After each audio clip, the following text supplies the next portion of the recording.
திருச்சிற்றம்பலம். புழியர்கோன் வெப்பொழித்த புகழியர்கோன் கடல் போற்றி. ஆழி மிசை கல் மிதப்பில் அணைந்த பிரான் அடி போற்றி. வாழி திரு நாவலூர் வன்றொண்டர் பதம் போற்றி. ஊழிமலி திருவாதூரர் திருத்தாள் போற்றி. திருச்சிற்றம்பலம். So we have been discussing the fourth verse in tiruttoṇḍattogai, and we still have one devotee's story to be covered from fourth song. So before we start, maybe Murthy, you can read the fourth verse, all of it. Yeah. திருநின்ற செம்மையே செம்மையாக் கொண்ட திருநாவுக்கு அரையன் தன் அடியார்க்கும் அடியேன். பெருநம்பி குறிச்சிரைத்தன் அடியார்க்கும் அடியேன். பெருமிரலை குறும்பர்க்கும் பேயார்க்கும் அடியேன். ஒரு நம்பி அப்போதி அடியார்க்கும் அடியேன். ஒலி புனல் சூழ் சாத்தமங்கை நீல நக்கர் அடியேன். அருநம்பி நமிநந்தி அடியார்க்கும் அடியேன். ஆரூரன் ஆரூரில் அம்மானுக்கு ஆளே. Very good. So we are in the till the last session we had seen the devotees in this list up to the end of third line. ஒரு நம்பி அப்பூதி அடியார்க்கும் அடியேன், ஒலி புனல் சூழ் சாத்தமங்கை நீல நக்கர்க்கு அடியேன். We have seen up to them. Now we are going to continue with the last one. Aru nambi naminandhi adiyarkum adiyen. And then all the songs in this padhigam, they end with the same ending. Aruran aruril ammanukku. So we have seen the word nambi. Nambi is somebody who is a man with great qualities. Somebody who is a exalted person. So that's a masculine special name. Aru nambi means something who is special. Ariya, arumai. In Tamil, arumai means something that is very good or very nice or very special. So Aru nambi, a special great person. Naminandhi, that is the name of the devotee. Adiyarkum adiyen, I am the devotee of his devotees. So now we are going to see who Naminandhi is. So Naminandhi was a person of Brahmin heritage, and he was living in a village near Tiruvallur. And he was a very ardent Shiva devotee. And one day, he will go to the Tiruvallur temple because he is nearby, so he will probably go to the Tiruvallur temple frequently and worship there and come back and all that. So one day he was he went to the Tiruvallur temple, and it was somewhere late afternoon, right? Maybe like 5 o'clock or 5:30. He went there, and he was worshipping there, and the sun was going down, and you can see that it's going to become dark soon. And he wanted to light some lamps in the temple, and there was no oil. He didn't have oil with him, and he could have gone back to his village, to his house, and brought oil back from the house, but that would have taken him time. Let's see, even if his place was, let's say, 2 kilometers away, it would have taken him half an hour to go and half an hour to come back. It will be already dark. So he thought that maybe he could get some oil from somebody nearby. So he went outside the temple, and it so happens in those days Tiruvallur was full of giants. The Tiruvallur temple, the town, where the temples are, right? The temple is usually in the middle of the town or middle of the village, and there will be houses on all sides of the temple and all that. So he went outside the temple and he went to the houses in that neighborhood. And it so happened that in those days, all the houses around the temple were all occupied by giants. And so he knocked on some door, and the person opened the door and he said, "No, hey, I need some oil. Can I borrow some oil? I will give it to you tomorrow. Can I borrow some oil so that I can light some lamps in the temple?" And that person could have said no, right? And I'm not going to. I don't have oil, or I don't want to give you or something. He could have simply said something like that. But what he did was that, he started disparaging Shiva. He said, you need oil to light the lamp in the temple for Shiva? Why do you need to do that? Shiva is such a great god. He is already having fire in his hand. He is dancing with fire in his hand. So why do you need to light a lamp? He doesn't need a lamp. If you still think that you need to light a lamp, if he is so great, why don't you go pour some water from the temple tank and burn the lamps? Why do you need oil? So he was basically, the Jain householder who was in that area was mocking Naminandhi, disparaging Shiva and mocking Naminandhi. So Naminandhi got very upset. You can imagine how a devotee will feel if such harsh words are spoken. So he comes back to the temple and comes back to Shiva's Sannidhi, and he was very dejected, and he was there crying. What to do? That the things have come to such a state that he can't even light a lamp in the temple here. Times are bad, place is so bad, so he was so dejected. And at that time, Shiva tells in a heavenly voice, in a Ashariri, "O Naminandhi, go bring the water from the Kamalayam tank and light the lamps." You can imagine how Naminandhi would have felt. He heard God telling him, Shiva telling him, go bring water from the temple tank and light the lamps. So Naminandhi immediately gets up, takes a pitcher or a bucket or whatever they had at the time, and he goes to the temple tank. Tiruvallur temple tank is a huge tank. When you go to Tiruvallur, you can imagine the size, or if you go to Google Map, you can see the satellite view and you can see the size of the tank. It's a very big tank, probably about 5 acres in area. So he goes to the temple tank, that's called the Kamalayam, and he takes a bucket full of water, comes back to the temple, pours water into the various lamps in Shiva's Sannidhi, and then lights them. And the lamps burn very nicely, as if he has poured the best ghee and best oil. So the lamps are shining bright, burning very nicely, and he was so thrilled that Shiva listened to his prayers and he showed him a way to light the lamps in the temple. And then now that he has unlimited supply of material, right? So he went and he goes and pours water in all the lamps in all the Sannidhis in the temple, everywhere, and then he lights them. So the lamps in the temple were burning all through the night with the water that he had poured.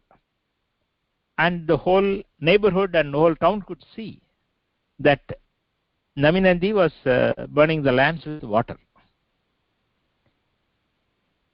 And next day morning, he goes home and then, comes back.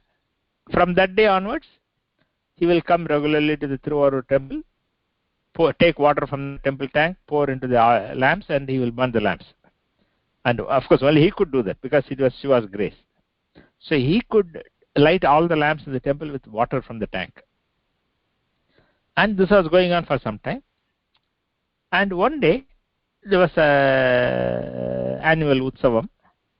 And as part of the annual festival, Shiva will come around the town in Rathotsavam, right? Like that, Shiva comes around the town.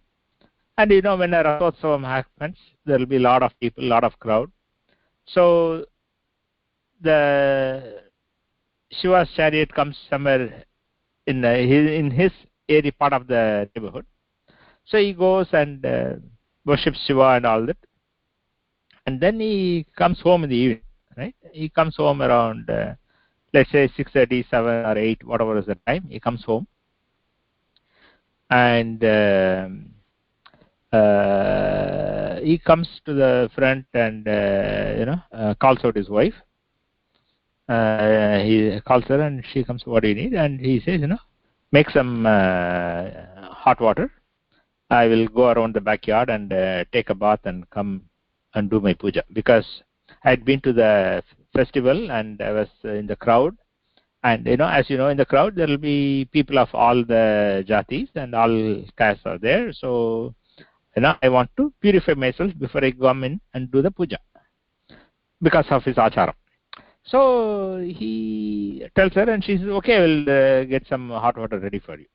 She goes inside and he is sitting in the veranda outside. In the Indian houses, there will be a veranda outside where somebody can sit.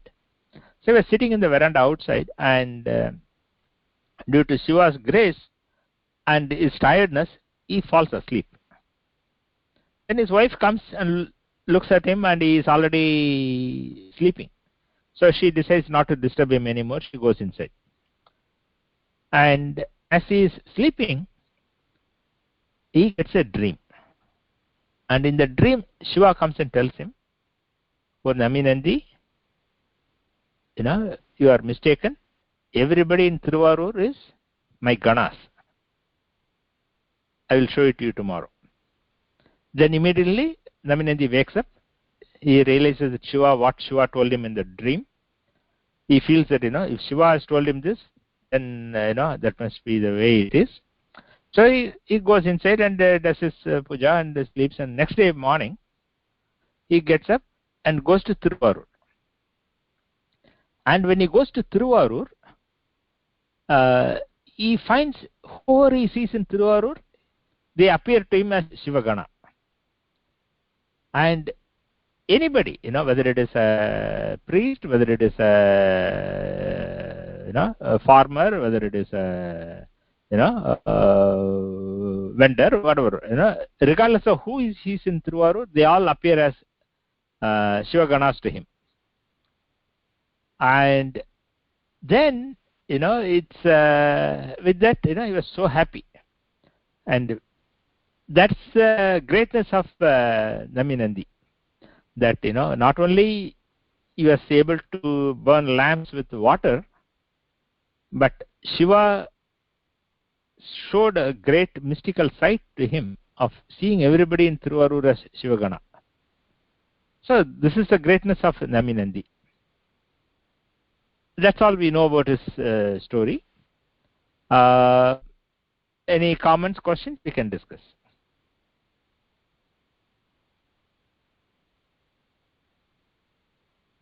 If you're on mute, you can unmute and talk. No, I think that's a good one to see. I think looking through a lens where everybody are equal, right? So I think that's something which is something which everybody should have. I think, and I think Naminandhi has that, right? So gets that view at that time. Yeah. Right? Mm-hmm. So. Yeah. Yeah, in fact, I was thinking of the same thing. Maybe the way you recited the story, so he took a bath because he wanted to, as per his acharam, he wanted to purify himself. Maybe basically that is the time when Shiva also wanted him to look at everybody as his own Gana. Mm-hmm. I don't know whether that is how it is to be understood or just it is coincidental. So basically, the way we have to see, there can be different interpretations of the way we can, understand it differently. But one thing is that he was in the festival, Shiva's festival, right? He goes to the festival and he mingles in the crowd, and the crowd of whom? Crowd of all devotees, right? So one way of looking at it is that all devotees are Shiva's devotees, so they are all equal, and there is nothing high or low about them. They are all equal, and that's one way of looking at it. And another way of looking at it is that there is a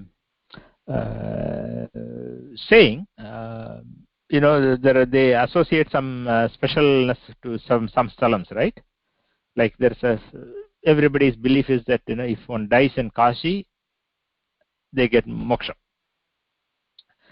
Like that, there are different stalams have that kind of there's a Tamil saying,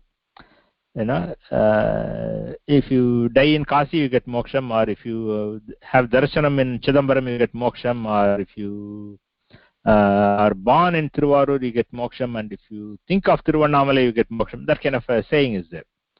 So, just as dying in Kashi gives you special status, being born in Tiruvarur gives you special status. That means that you are a good soul. That's why you are able to be born in Tiruvarur. That's a kind of a belief. So in the tiruttoṇḍattogai, the thing that we are seeing, you will find that in the later verse. Let me tell you which verse it is, and you will see that. So in the 10th verse, in the 4th line, if you look at that, Patharai Panivargal, in the 10th verse, the 4th line, Tiruvarur Pirandargal Ellarkum Adiyen. Right? So Sundarar is saying, I am the devotee of anyone who is born in Tiruvarur. And the reason for that is that it is believed that anybody who is fortunate enough to be born in Tiruvarur, because they have punyam, only then they can be born in Tiruvarur. So they are all very noble souls from that perspective. They are all having a lot of punyam to be born in Tiruvarur. So they are a special category. So Sundarar declares that I am a servant of anybody who is born in Tiruvarur. So like that, in the Naminandhi story, he was mixing with people in Tiruvarur, and they are all special. So you should not treat them as anything other than special. That's another way of looking at it. And of course, the fact that when he went to the town next day, he could see all of them as Shiva Ganas. Right? That means that it's God's grace that he was able to see them in that vision. Right? Because what is the difference between what we see and what great saints see? Right? We both see the same thing, but we see the external appearance to the way we interpret, but the saints can see the inner appearance. So Shiva must have given him that grace so that he could see the inner form, that they are all Shiva Ganas. I don't know whether I explained it well enough, but you get the idea. Yeah. So that is one aspect, right? That he saw everybody as equal and everybody as Shiva Ganas.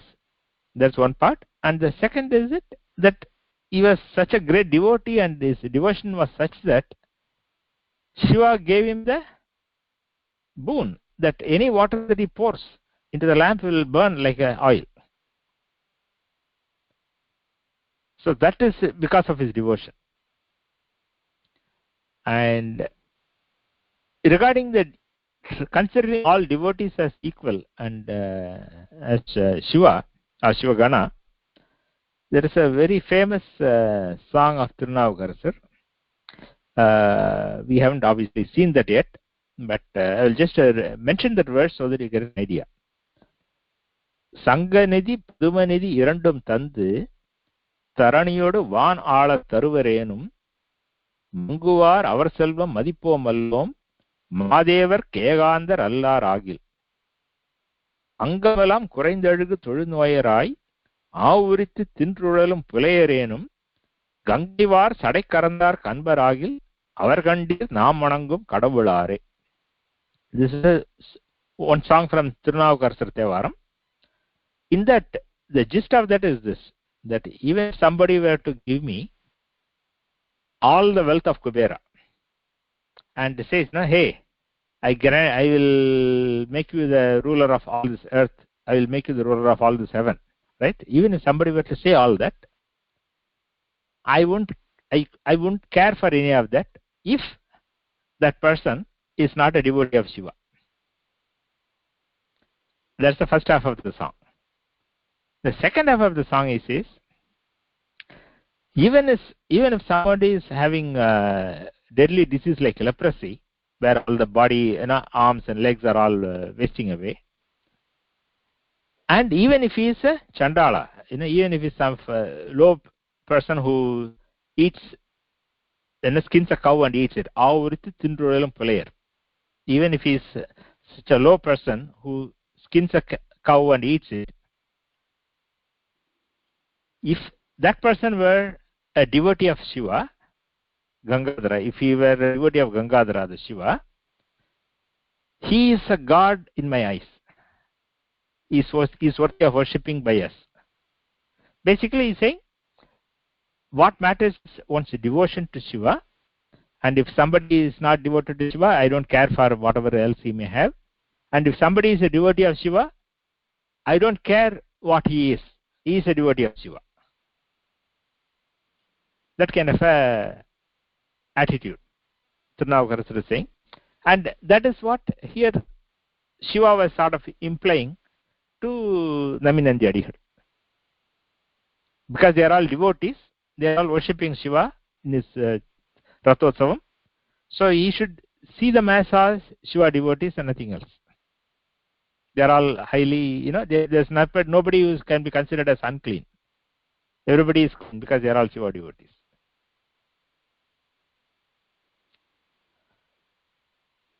Okay. Any other comments or thoughts on this story before we go to the next one? Okay. So Chakravarti, you can repeat with me the 5th verse. Okay. Vambu ara varivandu manamnara malarum madumalar narkondrayan adigaL pena எம்பிரான் சம்பந்தன் அடியார்க்கும் அடியேன் ஏயர்கோன் கலிக்காமன் அடியார்க்கும் அடியேன் நம்பிரான் திருமூலன் அடியார்க்கும் அடியேன் நாட்டமிகு தண்டிக்கும் மூர்க்கர்க்கும் அடியேன் அம்பரான் சோமாசி மாறனுக்கும் அடியேன் ஆரூரன் ஆரூரில் அம்மானுக்கு ஆளே. Good. So in this 5th verse he is describing several devotees. The first devotee is Trijnana Sambandar. Next devotee is Eyarkon Kalikama Nayanar. Next is Tirumular, Dandi adigaL, Murka Nayanar, Somasi Mara Nayanar. So these are the devotees' names in this. So for Sambandar, he describes Sambandar in 1.5 lines of this verse. Remember, this verse is 4 lines, even though in the paper I show it as 8 lines. From a poetry perspective, from a meter, it is made up of 4 long lines. So the first long line and the first half of second long line are describing sambandhar. Vambu ara varivandu manam nar malarum madumalarnar kondrayan. Till such time, this much is describing Shiva. Kondrai is the flower that Shiva wears. You know, that Kondrai flower, he wears it on a garland, he wears it on his head, he wears it as a garland on his chest. And I think we have talked about Kondrai Malar in previous thevaram discussion. So, the description of the phrases before Kondrai is all describing that Kondrai flower. Vambu ara. Vambu means fragrance.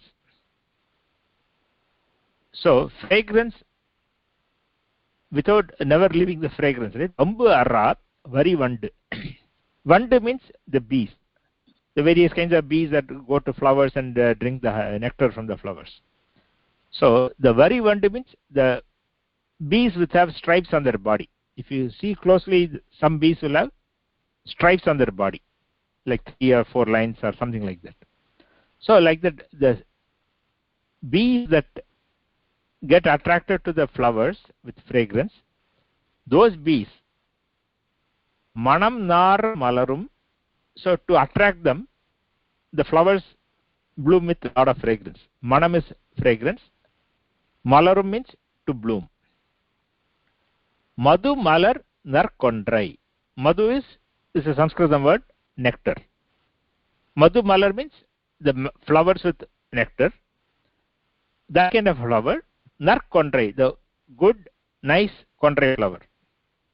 So, is basically all this is describing Shiva is wearing kondrai flowers that are full of fragrance and nectar and that attracts bees. That kind of a kondrai flower Shiva is wearing. That Shiva, nar kondrayan, adi alal pena.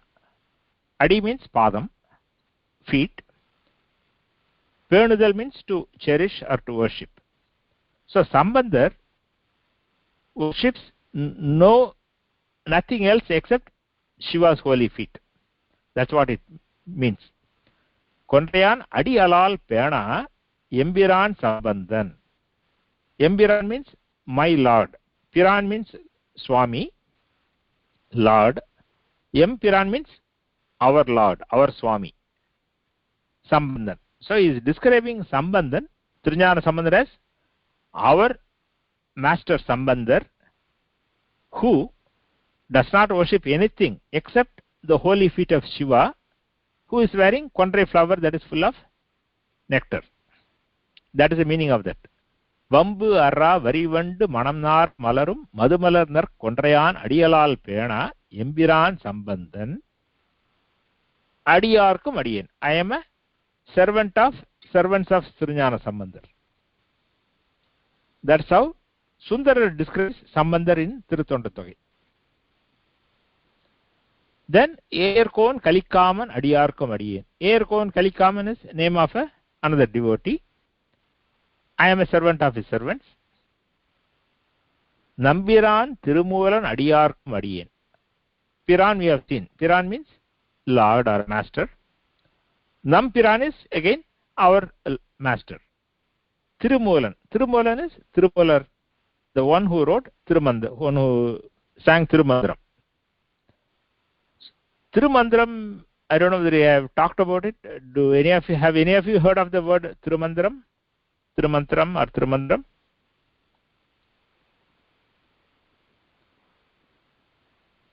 No. No? Okay. So Tirumandram is a major work composed by the Saint Tirumular. And Tirumandram has about 3,000 verses.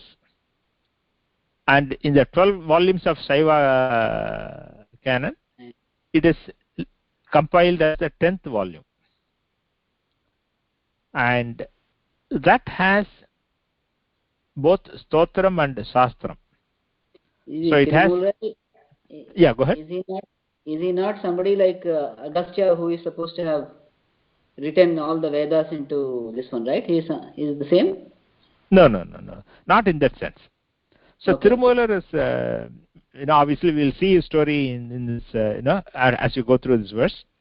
But Tirumular composed this Tirumandram, which is made up of 3,000 plus verses, and that has some verses which are stotram, describing, praising Shiva and all that, and it has a lot of sections describing the yoga aspects. It has sections describing the Shastram aspect, what is Panchaksharam and what is the meaning of this, and how do you worship, or how do you worship, what is Shakti, what are the various tattvams and all that kind of thing. So it has the way he says in that book is that, it's a Guru Parampara. He says, I'm of this Guru Parampara, and Shiva has asked me to compose these agamas, 8 or 9 agamas, and I'm composing them in Tamil. And so it describes a lot of things about various kinds of chakras and pujas and all those things. It's highly, it has describes details of worship. It has describes bija mantrams. So all kinds of things are there in that. So it's a very special and unique work. And so it has a section on Ashtanga Yoga. Patanjali's Ashtanga Yoga, Patanjali Yoga Sutrams. You may have read about it or you may have heard about it. Right? Patanjali has the 8-step yoga. Yama, Niyama, Pranayama, Pratyahara, all those things, right? So they are all described in this as well. And in this one section of this work, Tirumandram, he also describes about the philosophy, or the what is the true meaning, the philosophical significance of the things like burning Manmata, or burning the 3 forts, or killing the elephant. All those the Ashtavirata child, right? In one section, Tirumular describes the philosophical meaning of those things, not just the the way they are described in the Puranas, but also the inner meaning of what those things signify. So what I'm trying to say is that Tirumandram is a very unique work and very comprehensive work, and a lot of it is mystical. We have to have the guru who has to explain to you, because it will talk about how to do pranayama. How to do pranayama, guru has to teach you, right? He will explain the formula, or explain the things, but what it really means, how to practice it, the guru has to tell you.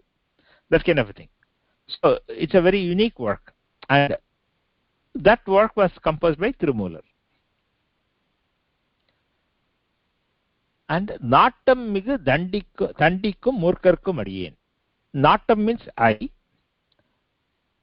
Thandi is the name of a devotee. So Thandi who had wonderful vision, right? Nattam means I. It can also mean vision. So Thandi who had a wonderful vision, to him, and Murkan. Murkan is a rough devotee. So there's a Murkan is another name of a devotee, and to them I am a servant. Ambaran Somasi Maranukkum Adiyen. Ambaran means, Ambar is the name of a place.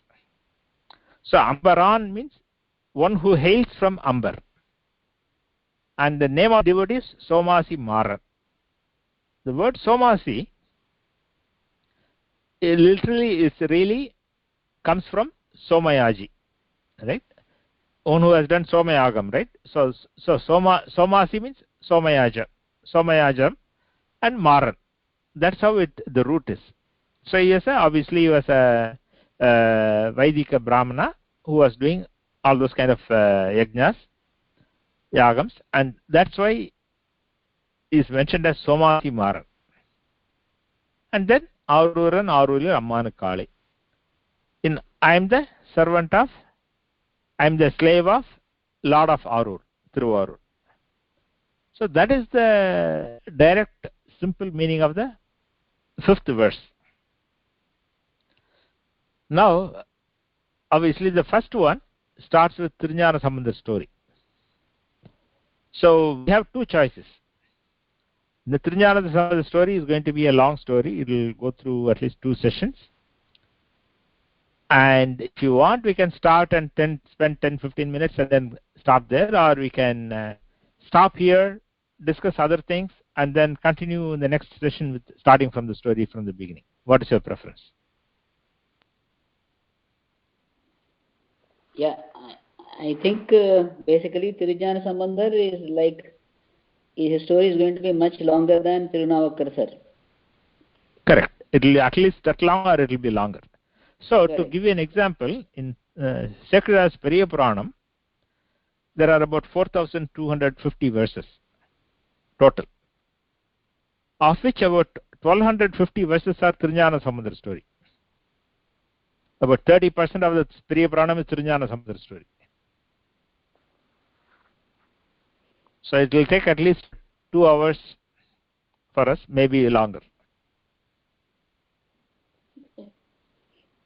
Yeah. I don't mind either way. We can continue a little bit here and then do it. It's up to I'm okay with either way.